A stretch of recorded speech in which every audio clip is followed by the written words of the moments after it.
Hello friends, welcome to my channel click for commerce. आज के video में मैं आपको प्रैक्टिकल लाइफ में दो डॉक्यूमेंट्स दिखाने वाला हूँ जो हर डेली लाइफ में बिजनेस में यूज़ होती है। तो चलिए शुरू करते हैं। आज मैं क्या बताने वाला हूँ आपको, पेमेंट कैसे होती है बिजनेस में। तो चलिए स्टार्ट करते हैं इस वीडियो को। जैसे आजकल तो पेमेंट होती है, टुडेज लाइफ में पेमेंट कैसी होती है आप सब लोग यूज़ भी करते होंगे। यूपीआई, पेटीएम, ई वॉलेट्स, ये तो एक कंज्यूमर टू कंज्यूमर यूज़ करता है, बट बिजनेस में इसको ऑथेंटिक नहीं माना जाता। बिजनेस में कोई बिजनेस ट्रांजैक्शन होती हैं और ऊपर से बड़ी ट्रांजैक्शन हैं, मीन्स ह्यूज ट्रांजैक्शन हैं जिसमें ज़्यादा पैसे इन्वॉल्व है, उसमें ये यूपीआई, पेटीएम, ई वॉलेट अभी तक तो प्रैक्टिकल लाइफ में नहीं आया बिजनेस में। तो बिजनेस में क्या यूज़ होता है? बिजनेस में यूज़ होते हैं पेमेंट करने के लिए मोस्टली चेक, और इलेक्ट्रॉनिक पेमेंट करने के लिए यूज़ होता है एनईएफटी और आरटीजीएस। क्या यूज़ होता है? एनईएफटी और आरटीजीएस। ये भी इलेक्ट्रॉनिक पेमेंट है, यूपीआई, पेटीएम, ई वॉलेट जैसे ही है ये भी, बट ये बैंक के थ्रू होता है। तो एनईएफटी का मतलब है नेशनल इलेक्ट्रॉनिक फंड ट्रांसफर, और आरटीजीएस का मतलब आरटीजीएस का मतलब होता है रियल टाइम ग्रॉस सेटलमेंट। तो ये दोनों बिजनेस में मोस्टली यूज होती है जहां पे ज़्यादा अमाउंट इन्वॉल्व होता है, अदरवाइज मोस्टली प्रेफर करते हैं चेक। तो अब ये एनईएफटी और आरटीजीएस ये भी पेमेंट मोड है, बस इस दोनों इलेक्ट्रॉनिकली ट्रांसफर होते हैं बैंक के थ्रू। बस एक डिफरेंस है इन दोनों में।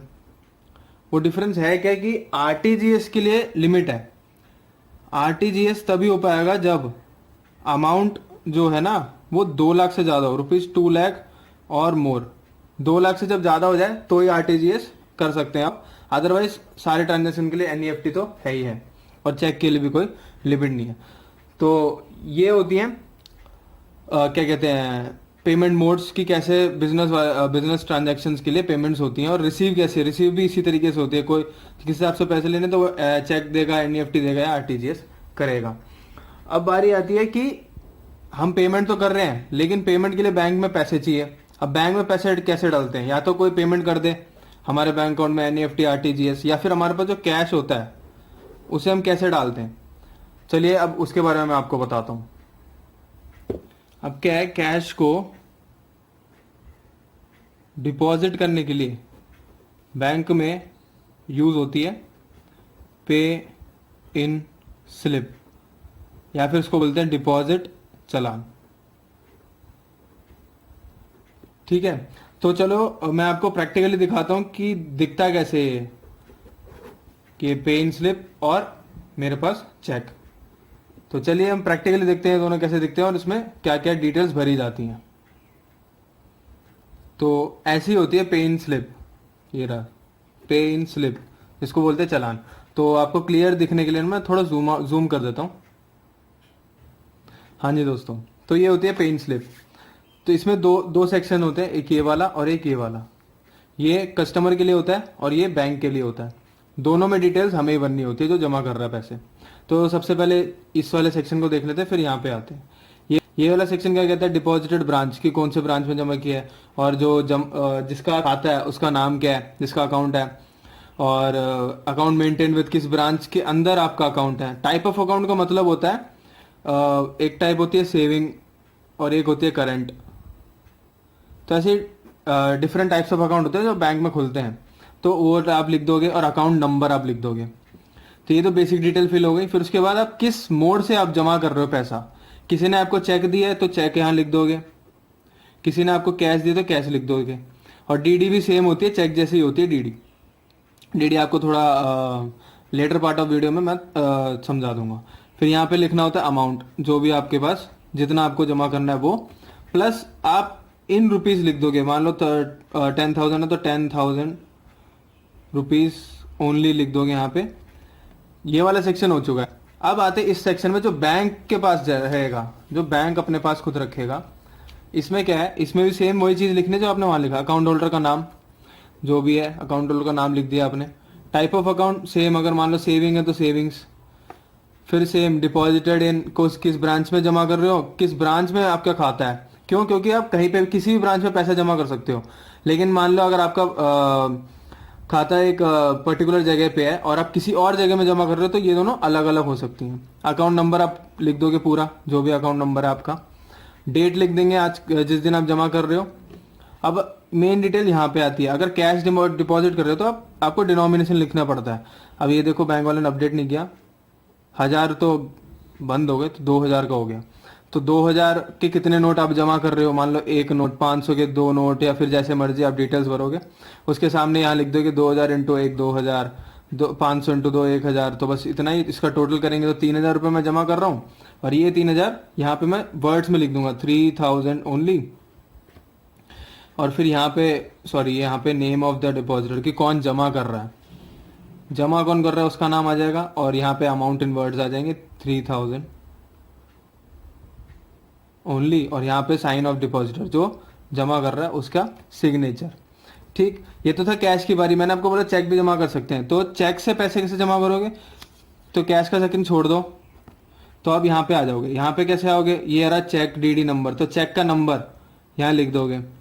वो मैं लेटर पार्ट के वीडियो में जब आपको चेक कवर करूंगा चेक का नंबर बताऊंगा कहाँ पे लिखा होता है चेक का नंबर। किस बैंक का चेक है वो यहाँ लिख दोगे, और किस बंदे ने चेक आपको दिया है उसका नाम यहाँ लिख दोगे, नेम ऑफ द पर्सन।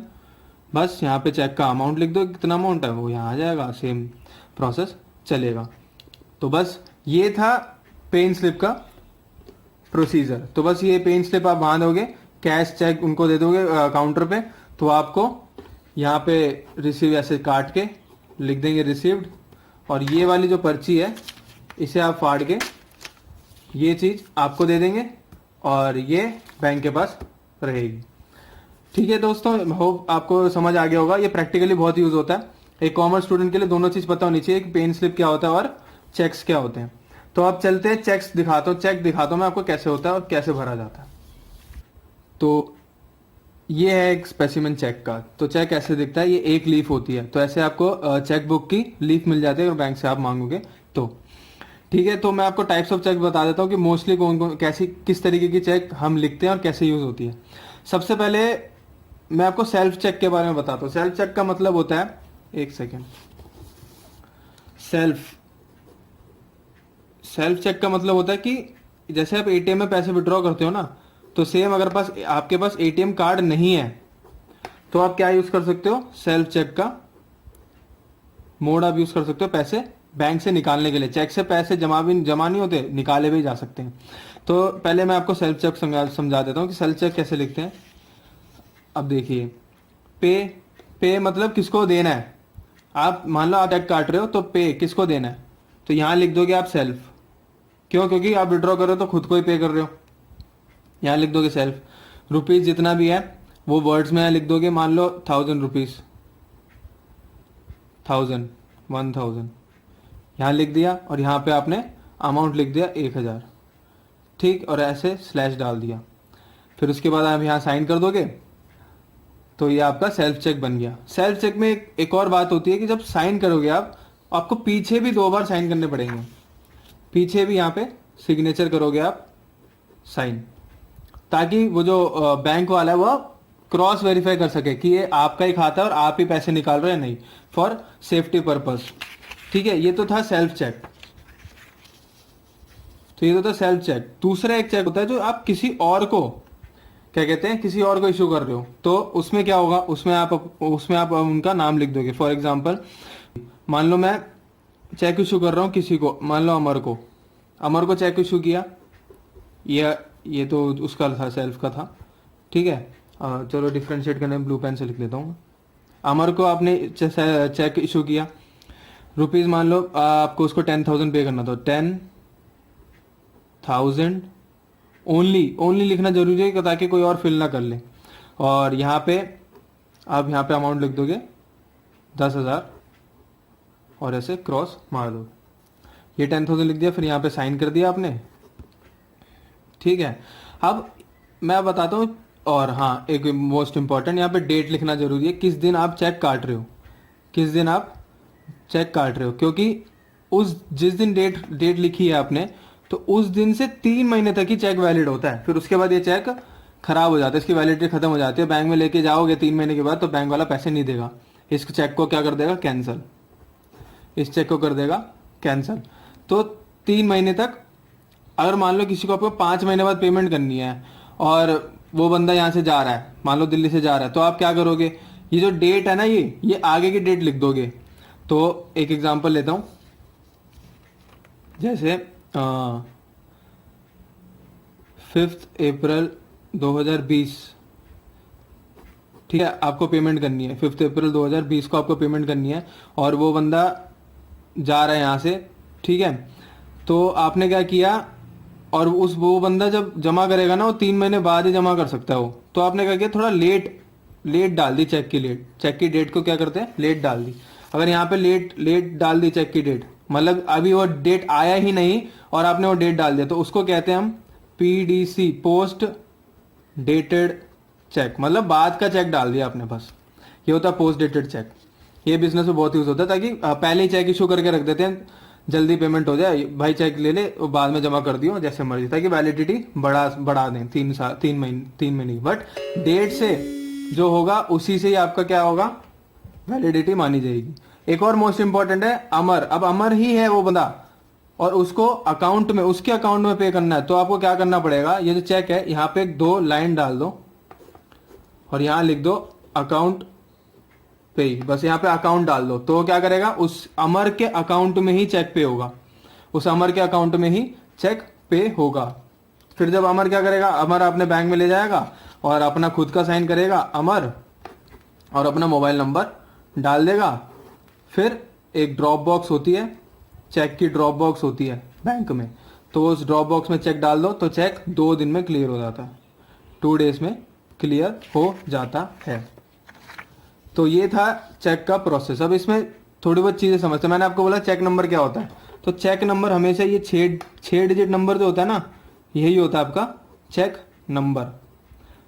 तो अगर कोई पूछे चेक नंबर क्या है, तो ये होती है चेक नंबर। तो बस ये नंबर आपको उस पे इन स्लिप में, ये जो मैंने पे इन स्लिप आपको बताया था, इस पे इन स्लिप में ये वाला नंबर लिखना होता है आपको, चेक नंबर। कौन सा नंबर, जस्ट अ मिनट, ये वाला।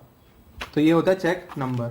और एक और मोस्ट इंपॉर्टेंट कोड होता है IFSC कोड। ये होता है बैंक का कोड। किस, जैसे मेरा कॉर्पोरेशन बैंक है ये वाला चेक, तो ये इस बैंक का IFSC कोड क्या है, मतलब इस बैंक का नंबर क्या है भाई, कि कहाँ पे है ब्रांच, तो ये IFSC कोड उस ब्रांच को लोकेट कर देता है। और यहाँ पे अकाउंट नंबर है, ये कॉन्फिडेंशियल डिटेल्स होते हैं, तो इसलिए मैंने काट दिया। ठीक है दोस्तों, तो ये था चेक। अकाउंट पे चेक मोस्टली यूज होता है सेल्फ, ये ताकि सेफ्टी रहे, उस ये जो बंदा अमर इसी के बैंक अकाउंट में ये वाला जमा हो। ठीक है, तो चेक का प्रोसेस यही था। अब चेक 2 दिन में कैसे क्लियर होता है, ये मैं आपको ब्रीफली समझाता हूँ। 2 दिन में कैसे क्लियर होता है, मान लो आपने HDFC बैंक था, HDFC बैंक कॉर्पोरेशन बैंक है जो मैंने आपको बताया था, तो यहाँ पे चेक इशू हुआ, ए बंदा गया, ए के पास चेक आया, ए ने HDFC बैंक को दिया, तो HDFC बैंक इस चेक को कहाँ भेजेगा, RBI को, RBI से कंफर्म होगा, कंफर्म होने के बाद फिर उसके बाद वापिस इसके पास आ जाए HDFC बैंक के पास, और ये HDFC बैंक कॉर्पोरेशन बैंक को पे कर देगा। तो ये था प्रोसीजर ऑफ चेक। तो थैंक यू गाइस, आज के लिए इतना ही बहुत है। तो मैंने आपको मोस्ट इंपॉर्टेंट 2 चीज़ें समझाई। एक कॉमर्स स्टूडेंट को ये दोनों जरूरी है समझने के लिए कि चेक क्या होता है, पोस्ट डेटेड चेक, अकाउंट पे चेक, और ये पे इन स्लिप क्या होता है। तो थैंक यू दोस्तों, आज के लिए इतना ही बहुत है। मेरे वीडियो को लाइक शेयर सब्सक्राइब जरूर करना, और शेयर जितना हो सके उतना करना। Thank you so much, next video में मिलते हैं। Thank you so much, bye, take care.